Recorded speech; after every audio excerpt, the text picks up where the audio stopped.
Warren Buffett. You hear that name and you immediately think investing genius, right?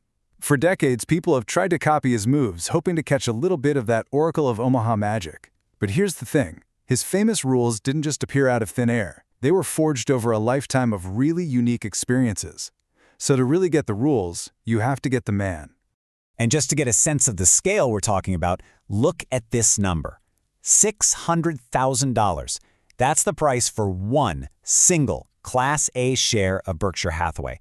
You know, the failing textile mill he took over and turned into an absolute global powerhouse. It's just staggering. It's proof that his philosophy works. But to understand that philosophy, we got to go way back to the beginning. And what a beginning it was. I mean, this isn't just some clever one-liner. It's the literal truth. Buffett's entire life has been woven into the fabric of the market's biggest booms and busts, right from the very, very start. So yeah, his story really kicks off with him being a child of the crash. Think about it. Growing up during one of the worst economic periods in history. That kind of environment, it doesn't just shape your worldview. It completely defines how you think about money, about risk, and about opportunity itself. So, growing up in the Great Depression, financial independence wasn't just a goal for young Warren. It was everything. At only 7 years old, he reads this book, 1,000 Ways to Make $1,000, and decides right then and there, I'm going to be a millionaire by the time I'm 35. Then, at age 11, he makes his first stock purchase. The stock dipped a little, and like any 11-year-old would, he panicked. He sold the second it recovered for a tiny $5 profit, only to watch it skyrocket to over $200 a share. Ouch. That was a tough lesson, but maybe the most important one he ever learned. Patience isn't just a virtue, it's a superpower. Now, that early lesson about patience, that was just the beginning. His whole approach to investing went through this huge transformation, and it all started with his mentor, the legendary Benjamin Graham, who was basically the father of value investing.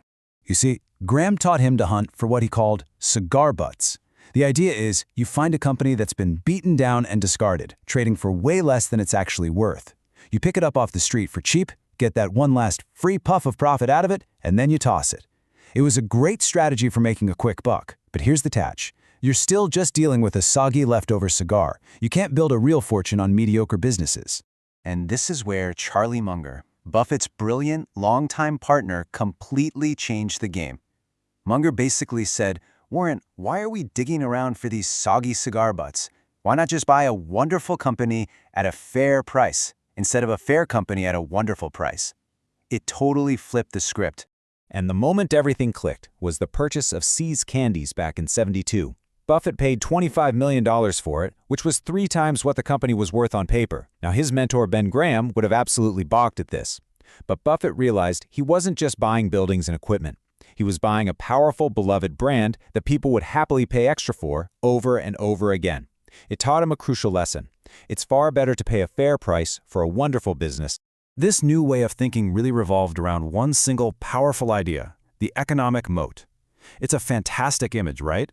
Just like a real moat protects a castle from invaders, a company's economic moat, like a killer brand like Coca-Cola or an unbeatable low-cost operation like Geico, protects its profits from all the competition.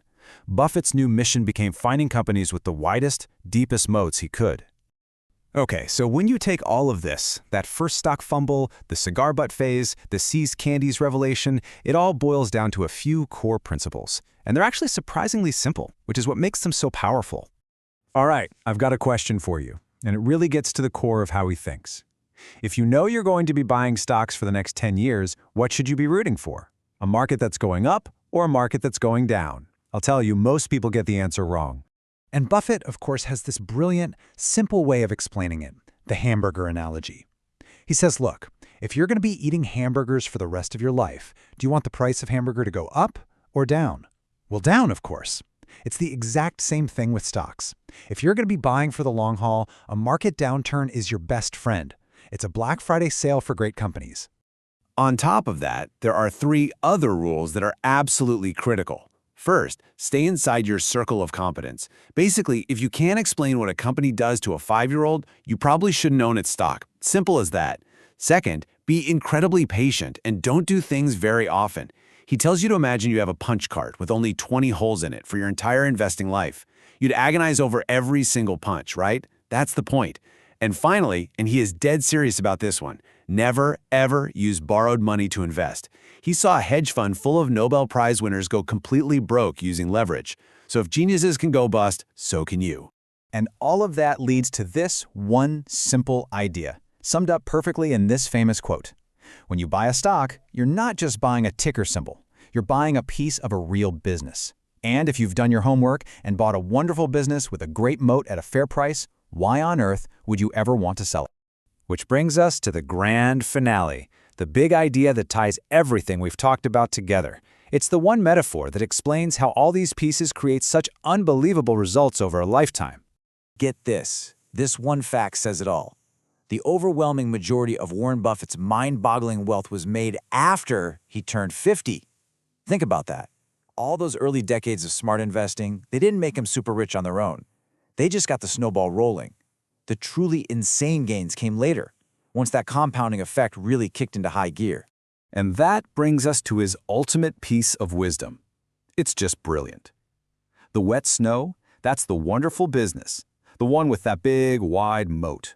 And the really long hill, well, that's just time. His entire life's work is based on that simple formula. Find the right stuff, and then have the discipline and patience to let time do the heavy lifting. So in the end, Buffett's story is about so much more than just stocks and money. It's a masterclass in patience, in discipline, and in the almost magical power of long-term thinking. And it leaves you with a really important question to ask yourself. What is your wet snow? And what's your long hill?